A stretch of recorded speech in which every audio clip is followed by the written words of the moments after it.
Oi, gente, tudo bem? É o seguinte, eu queria conversar hoje uma coisa muito séria com vocês a respeito da situação do Brasil.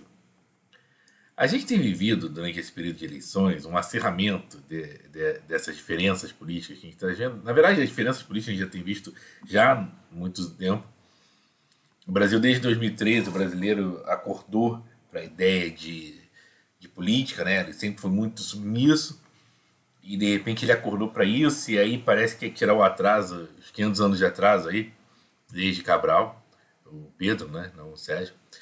E aí a gente está agora nessa toada que a gente tem que se interessar por política e fica uma coisa muito exagerada, eu acho até.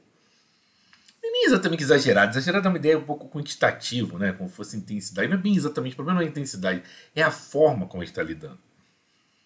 A gente criou uma série de grupos sociais, cada um de um lado da política, um negócio meio esquisito, e a gente tem uma série de problemas nessa definição. Né? Primeiro, essa definição parte da ideia de que você se define politicamente pelos seus candidatos. E não é bem assim que a banda toca, ou não deveria ser assim, pelo menos. Porque aí a gente começa a criar grupos, começa a criar até uma submissão a determinados líderes, uma coisa muito ruim. Mas além disso, assim, as próprias caixinhas que a gente coloca, né? Eu sou do grupo tal, tal, tal. No começo era basicamente aquela classificação besta que a gente herdou do iluminismo, de esquerda e direita, tudo tem que ser esquerda ou direita, esquerda ou direita. Eu pessoalmente acho isso uma besteira imensa, porque não faz sentido definir esquerda e direita. Eu nem vou entrar muito em detalhe aqui, mas se a gente for fazer a classificação e tentar definir esquerda e direita, vai ver que essa definição é muito ruim. Eu já até vi pessoas, alguns estudiosos tentando definir bem esquerda e direita.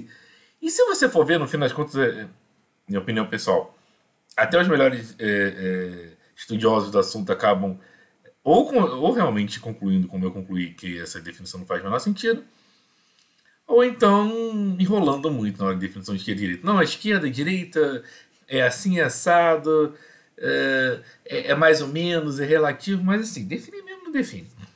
E tem que ser muito bem definidinho, ainda mais se você quer dizer que não, você só pode ser de um e de outro, né? Nessas eleições, agora na reta final das eleições, a gente ainda viu uma coisa ainda mais forte. Na verdade, os candidatos passaram a definir as pessoas. E até a gente saiu um pouquinho do dualismo, principalmente na reta final, que aí dos dois principais, ainda surge um terceiro, depois surge uma quarta candidata. Eu não vou evitar citar nomes, mas, bom, na verdade, acho que quem está me ouvindo praticamente sabe quem são. Né? Você teve dois candidatos muito fortes, polarizando esquerda e direita. Depois surgiu um contestador na lado da esquerda, né? Que resolveu arcar com as consequências, inclusive brigar por esse primeiro lugar no lado da esquerda. Aí você vê outros candidatos, teve até alguns candidatos meio diferentões, inclusive né, com padres e outras criaturas estranhas, pessoas que são candidataram a presidente pela primeira vez e eu, sinceramente, não tinha nem noção de que essa pessoa existia. Enfim, a gente teve de tudo. Mas o principal é essa coisa que a gente está tendo agora, que eu acho triste, de que são essas pessoas que definem politicamente quem você é ideologicamente, o que você é, qual é a sua linha ideológica, e não é nada disso, tá? Não é nada disso. Eu acho que o primeiro é o seguinte, ninguém tem que se definir caixinha nenhuma. As caixinhas são apenas criações históricas, de certo acordos para as pessoas entenderem um pouquinho melhor, mas é mais o que os outros fizeram no passado, né? Que pessoas do passado fizeram na traição, o jeito que fez sentido para elas. Não quer dizer que eu aqui vou aceitar que isso faz sentido para mim. Eu vou ter que examinar, isso fez sentido para eles, vou aprender como sugestão e vou ver o que faz sentido ou não faz sentido para mim. E aí eu vejo, eu vou estudando a minha realidade, eu vou pensando na minha realidade. É como eu acredito que a gente tem que fazer, tá? A gente olha a realidade, vê o que faz sentido, o que não faz sentido pra gente, vê o que cada pessoa contribui, vê o máximo possível de visões de mundo, inclusive, e a partir disso a gente define o que é que a gente acha que é o correto. E a partir disso, quando a gente define, a gente vê, aí a gente, né, primeiro, a gente só absorve como sugestão, mas vai aprendendo, vai criando nossa própria visão de mundo. E quando estiver na política, principalmente quando tiver que lidar com algumas propostas da sociedade, a gente vê o que é a nossa opinião em cada questão e vê o que faz sentido. Em particular, no período eleitoral, a gente já sabe que existem partidos, são grupos de pessoas que estão estabelecendo determinadas linhas ideológicas, ou pelo menos deveria ser assim, tem partidos que são fisiológicos, ok, mas enfim, os partidos supostamente eram para ser linhas ideológicas, e a gente escolhe, e a gente vai vendo, ó, eu quero... eu, por exemplo, eu me sinto que nem quando a gente vai no self-service, né?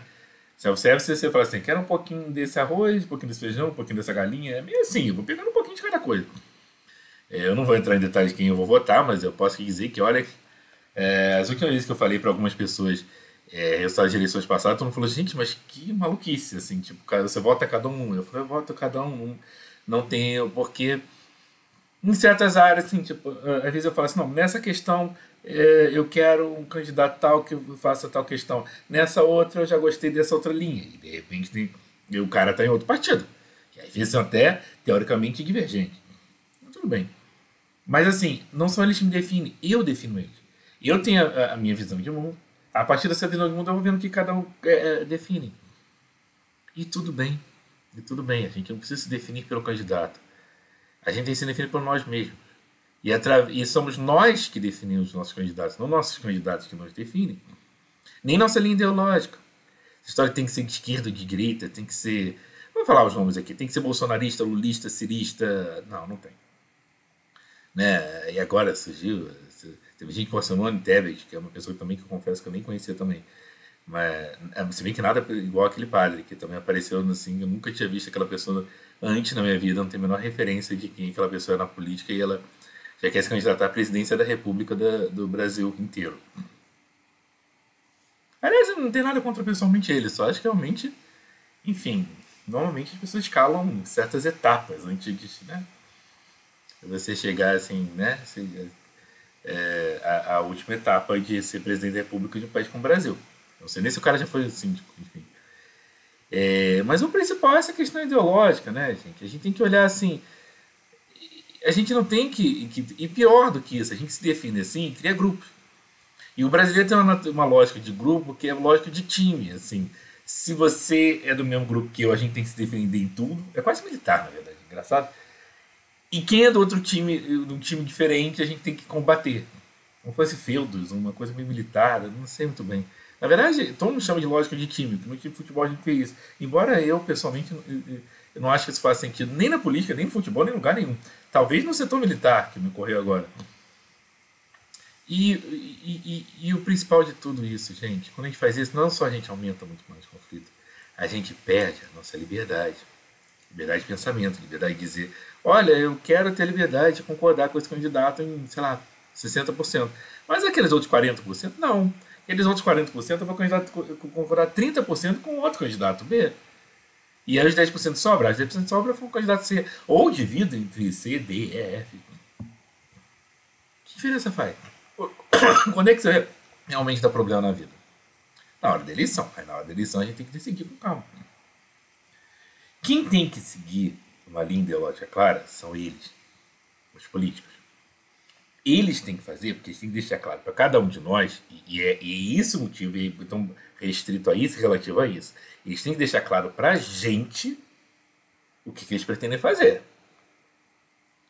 Por isso eles têm que ter uma restrição maior. Os representantes do povo têm que ter menos liberdade que a gente, porque eles nos servem. Agora, a gente, eu posso fazer o que eu falar o que eu quiser, fazer o que eu quiser, pensar o que eu quiser. Pelo contrário, eu estou me definindo minha função social aqui como pensador. Eu sou parlador porque eu estou aqui comunicando o que eu penso.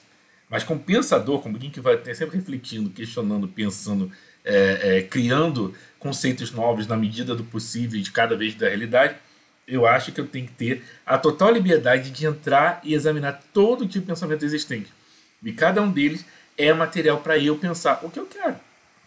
Para eu pensar o que me faz sentido. E aí, quanto mais eu vou vendo sistemas de pensamento diferentes, mais rico eu vou ficando. Então, na verdade, para mim, por exemplo, me restringir só a esquerda ou a direita é uma porcaria. Uma porcaria. Eu, na verdade, está piorando a minha situação. Entendeu? Então, eu acho que a gente tem que começar a promover esse tipo de coisa. Você não precisa ser pensador e tentar todos, vamos ver cada um dos pensamentos. Ver o que faz sentido para você e o que não faz sentido para você.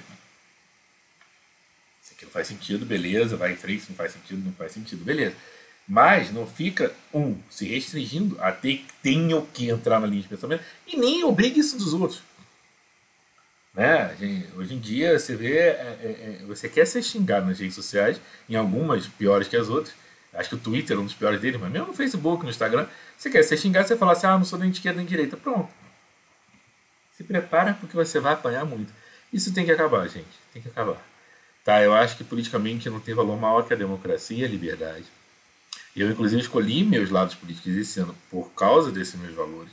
Mas acho que se a gente continuar com essa atitude de você tem que decidir uma caixinha ou outra, pra gente e ainda exigir dos outros, a gente não vai a lugar nenhum. A gente só vai criar conflito e a gente só vai se restringir, se aprisionar, perder nossa liberdade e perder nossa paz. Perder nossa paz. Vai criar um conflito e que. Ela vai criar conflito, não. Vai continuar o conflito, porque realmente o Brasil está um pé de guerra, entendeu? Então essa é a minha mensagem. Eu estou fazendo esse vídeo antes das eleições, mas provavelmente ela só vai ser publicada depois. Mas essa é a minha mensagem, então, para pós-eleição, e porque provavelmente só vai ao ar depois das eleições, mas fica essa mensagem, então, para o segundo turno, que vai ser mais polarizado e para a vida, né? Para a vida. Vamos voltar a falar com as pessoas de linhas políticas adversárias, né? Eles não são nossos inimigos, isso aqui não é videogame, não é uma guerra, não é militar, isso aqui a gente é paz, a gente tem que aprender a conviver em paz com todas as linhas de pensamento que até nos enriquece, tá bom?